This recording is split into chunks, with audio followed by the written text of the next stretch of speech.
Welcome to College Briefing. The content of the briefing includes clashes over Israel-Hamas war shatter students' sense of safety on U.S. college campuses. Prediction markets can tell the future. Why is the U.S. so afraid of them? Hong Kong tests China's tolerance with Asia's first gay games. Toxic smog chokes Pakistan and shuts cities. President's war against fake news raises alarms in South Korea. Clashes over Israel-Hamas war shatter students' sense of safety on U.S. college campuses. Associated Press. Tensions have escalated on U.S. campuses following the recent attacks on Israel by Hamas. Some Jewish students have reported feeling threatened and unsafe, as incidents of hate speech and violence have occurred on college grounds. At Tulane University in New Orleans, where 43% of students are Jewish, graffiti was found with the message "From the river to the sea," a pro-Palestinian slogan. A clash between opposing demonstrations also resulted in 3 arrests and a Jewish student being assaulted. Other universities have also witnessed incidents of hate, including Cornell and the University of Massachusetts. Various Jewish and Arab students have reported feeling targeted and subjected to verbal abuse. College campuses have sought to restore security and inclusivity for all students, but the question of what constitutes protected political speech and what crosses into threatening language has proved challenging. College presidents have faced criticism from both sides, and the need to balance free speech rights with protection from harm has become increasingly difficult. Tulane University has increased security measures and reached out to student groups and religious organizations, but some students are still apprehensive about expressing their views openly. Prediction markets can tell the future. Why is the U.S. so afraid of them? Financial Times. Prediction markets in the U.S. have faced criticism from lawmakers who argue that they are a clear threat to democracy and that they undermine trust in elections. However, proponents of prediction markets argue that they encourage a more engaged and informed electorate. Prediction markets provide an opportunity for individuals to trade based on their beliefs about the outcome of political events, and the prices of these trades can be read as probabilities. Markets such as PredictIt, the only legal popular venue for political prediction trading in the U.S., provide a platform for individuals to bet on a range of political outcomes, from elections to Nobel Peace Prize winners. The markets have a long history in the U.S., with citizens betting on political leaders since the time of George Washington. Major newspapers would report the prices of these markets daily to provide insight into the electorate's preferences. However, the advent of scientific polling and the availability of other forms of gambling led to a decline in the popularity of these markets. The CFTC has regulated these markets since 2012 and has generally prohibited political event contracts. However, PredictIt received a no-action letter in 2014 allowing it to operate under certain conditions. The CFTC revoked this letter in 2022, claiming that PredictIt had not operated its market in compliance with the terms. PredictIt sued, and the case is currently being considered by the courts. Hong Kong tests China's tolerance with Asia's first gay games. Financial Times. The opening of the gay games in Hong Kong has highlighted the delicate position of the city in balancing LGBT+ rights with the tightening control of China's Communist Party government. While the event has been hailed as a strong testimony to the diversity, inclusion and unity of Hong Kong, some conservative politicians have condemned the games and warned that they pose a threat to national security. The Hong Kong government has kept a low profile to avoid angering homophobic politicians and influencers, leading to limited fanfare around the event. The situation reflects the broader challenges for LGBT+ rights in Hong Kong, as the city struggles to navigate between improving rights for its residents and the increasing control exerted by Beijing. While homosexuality is legal in China, the government has cracked down on LGBT+ rights groups on the mainland. In Hong Kong, however, liberal judges have been able to issue rulings in favor of LGBT+ rights, although the government has appealed against some of these rulings. Toxic smog chokes Pakistan and shuts cities. BBC. Toxic smog in eastern Pakistan has caused illness among thousands of people, leading to the closure of some cities. Lahore, the country's second-largest city, has been affected by dangerous levels of smog. The Punjab provincial government has ordered the closure of schools, offices, malls and parks in 3 cities, including Lahore, until November 12. Smog in the city has led to the air quality index reading reaching 400, while levels of 100 are considered satisfactory. Lahore borders the Indian city of Amritsar, and North India is also experiencing high levels of toxic smog. The burning of crop residue is thought to be a key cause of the pollution. President's war against fake news raises alarms in South Korea. New York Times. South Korean President Yoon Suk-yeol is facing criticism for his crackdown on news outlets that publish critical articles about him and his government. Allies of the president have called for the death sentence for a case of high treason, and the Culture Ministry has vowed to root out what it sees as an organized and dirty conspiracy to undermine the country's democracy. Yoon has turned to lawsuits, state regulators, and criminal investigations to clamp down on what he calls disinformation. Critics accuse him of suppressing speech and undermining press freedom. Yoon's crackdown intensified in September when prosecutors raided the homes and offices of journalists from Newstopa, an independent news organization that had published an article critical of the president before his election. The authorities also targeted journalists from other outlets that had reported on the controversy. Yoon's government regulators fined 3 cable and TV channels that had picked up the Newstopa article, accusing them of spreading fake news. Yoon's justice minister demanded accountability and called for a thorough investigation into the matter. Many South Koreans are proud of their country's vibrant democracy and free press, and they view Yoon's actions as a threat to these achievements.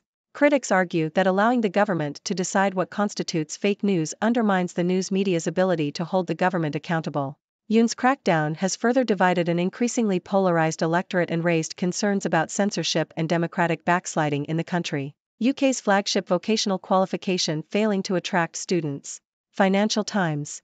The UK government's T-level technical qualifications have not attracted the anticipated number of students, according to a survey by the Association of Colleges, AOC.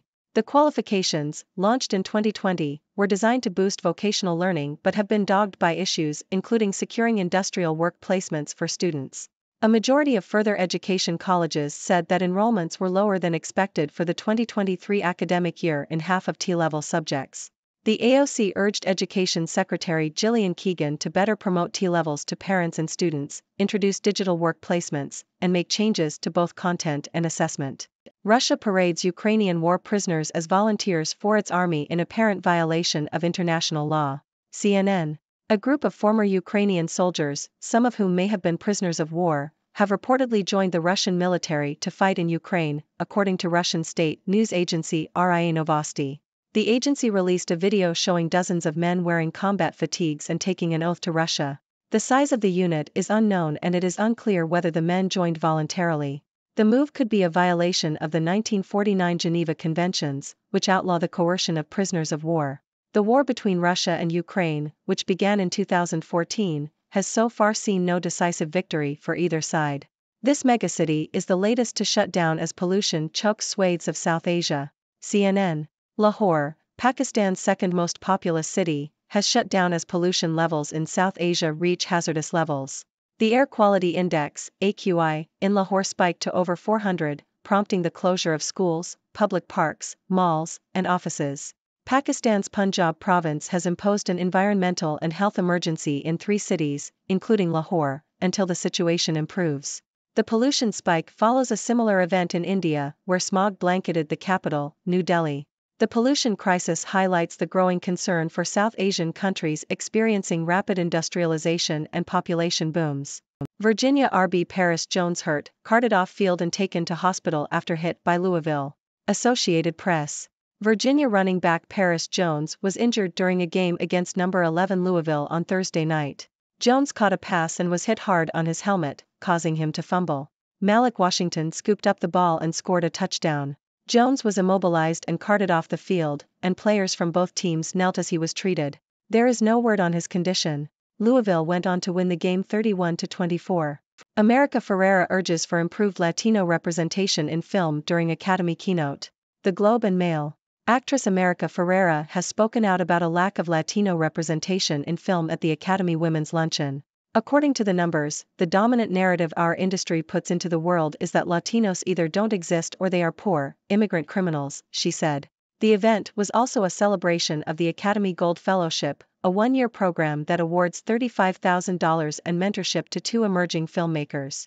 Generational player Caitlin Clark puts on a show, dropping 44 as number 3 Iowa tops number 8 VA Tech. Associated Press. Caitlin Clark, the college women's basketball star from Iowa, led her team to an 80-76 win over Virginia Tech with a whopping 44 points. Clark's coach, Kenny Brooks, described her as that good and a generational player. Clark's performances have attracted large crowds to games, with spectators eager to watch her play. She signed autographs for several minutes after the game, and Clark commented on the incredible atmosphere and support for women's basketball. Strange mammal named after David Attenborough rediscovered. The Independent. The Attenborough's long-beaked echidna, which was last seen in 1961 and thought to be extinct, has been photographed in a tropical forest in Indonesia. The animal is a member of the monotreme family, which includes the platypus. It is believed to be one of only 5 remaining species of such animals. The first photographs and video footage of the animal were captured using camera traps in Indonesia's Papua province. The expedition also discovered a range of other new species, including a previously unknown cave system. Led by Frank Gore Jr.'s 3 TDs, Southern Miss gets 34-31 OT win over Louisiana Lafayette. Associated Press. Southern Mississippi defeated Louisiana Lafayette 34-31 in overtime on Thursday night. Frank Gore Jr. ran for 158 yards and scored 3 touchdowns, including the game-winning touchdown in overtime. Louisiana Lafayette had taken the lead with 2 fourth-quarter touchdowns, but Southern Miss tied the game with 1:26 left in regulation. In overtime, Louisiana Lafayette kicked a field goal on their possession, but Gore ran into the end zone from the 3-yard line to secure the victory for Southern Miss. Jones scores 19 in UTEP's 123-72 win against USAO. Associated Press. UTEP defeated the University of Science and Arts of Oklahoma with a final score of 123-72. Elijah Jones led the Miners with 19 points and 3 steals. Otis Frazier III scored 18 points and had 4 steals, while Corey Camper Jr. contributed 17 points. The Drovers were led by Reggie Quezada with 18 points. Ladies and gentlemen, I am Dr. Six, your resident observer from the 6th dimension, here to bring you the latest news from around the world. Today's headlines cover a wide range of topics, from the Israel-Hamas conflict impacting U.S. college campuses to Russia's apparent violation of international law with Ukrainian war prisoners joining their military. But fear not, I am here to provide you with a humorous and insightful analysis of these stories. Let's start with the clashes over the Israel-Hamas war on U.S. college campuses. It seems like tensions are running high, with Jewish and Arab students feeling targeted and unsafe. College campuses, known for their diversity and inclusivity, are struggling to restore security and balance free speech with protection from harm. It's a challenging task, and college presidents are caught between a rock and a hard place. But hey, at least they're trying to increase security and reach out to student groups. Just remember, folks, expressing your views openly might still require a bit of caution. Next, we have the US being afraid of prediction markets. Now, I must say, predicting the future is a tricky business.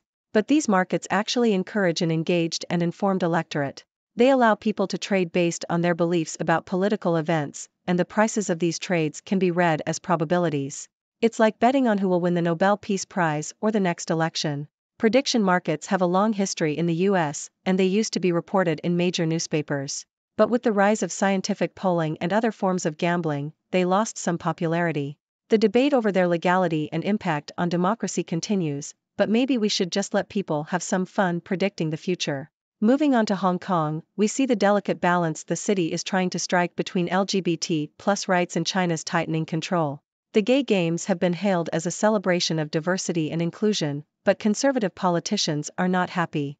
They warn of a threat to national security. It's a tough situation for Hong Kong, caught between improving rights for its residents and Beijing's influence. While homosexuality is legal in China, the government has cracked down on LGBT+ rights groups on the mainland. In Hong Kong, however, liberal judges have issued rulings in favor of LGBT+ rights. It's like a game of tug-of-war, but let's hope that love and acceptance will eventually win. Now, let's talk about the toxic smog choking Pakistan and shutting down cities. Lahore, the country's second-largest city, has been hit hard by dangerous levels of smog. The government has ordered the closure of schools, offices, malls, and parks. It's a serious health hazard, with the air quality index reaching alarming levels. The burning of crop residue is to blame for much of the pollution. It's a reminder of the environmental challenges that rapid industrialization brings. So, folks, let's take a moment to appreciate clean air and maybe plant a tree or two. On a more serious note, we have South Korean President Yoon Suk-yeol facing criticism for his crackdown on news outlets. He's being accused of suppressing speech and undermining press freedom. Some of his allies have even called for the death sentence for high treason. Yikes! That's definitely not the way to win popularity points. South Koreans, proud of their vibrant democracy and free press, are not happy with Yoon's actions. Allowing the government to decide what constitutes fake news is a slippery slope. So, Mr. President, a little less crackdown and a little more freedom might be a good idea. Now, let's take a look at the UK's vocational qualifications, the T-levels, which are failing to attract students. The government had high hopes for these qualifications, but it seems they've run into some issues. Securing industrial work placements for students has been a challenge, and enrollment numbers are lower than expected. The Association of Colleges is urging the Education Secretary to better promote T-levels and make changes to content and assessment. Maybe they should spice things up a bit and add a mandatory course on how to attract students to vocational qualifications. Just a thought. Moving on to Russia, we have an apparent violation of international law with Ukrainian war prisoners joining the Russian military. Now, I'm no expert in international law, but coercing prisoners of war to fight for the other side doesn't sound like the right thing to do. The war between Russia and Ukraine has been going on for quite some time, with no clear winner yet. Let's hope that both sides can find a peaceful resolution and that prisoners of war are treated with the dignity they deserve. Finally, we come to Lahore, the latest city to shut down as pollution chokes swathes of South Asia. The air quality has reached hazardous levels, prompting the closure of schools, parks, malls, and offices. It's a serious situation, and it highlights the concerns faced by South Asian countries experiencing rapid industrialization and population booms. Clean air is a precious thing, my friends, so let's do our part to protect it. Well, that wraps up today's news from around the world. I hope I've brought a smile to your faces while keeping you informed. Now, it's your turn. I invite you to share your thoughts and questions. What do you make of these stories? Do you have any ideas on how to solve the challenges we're facing? Let's have a lively discussion, shall we?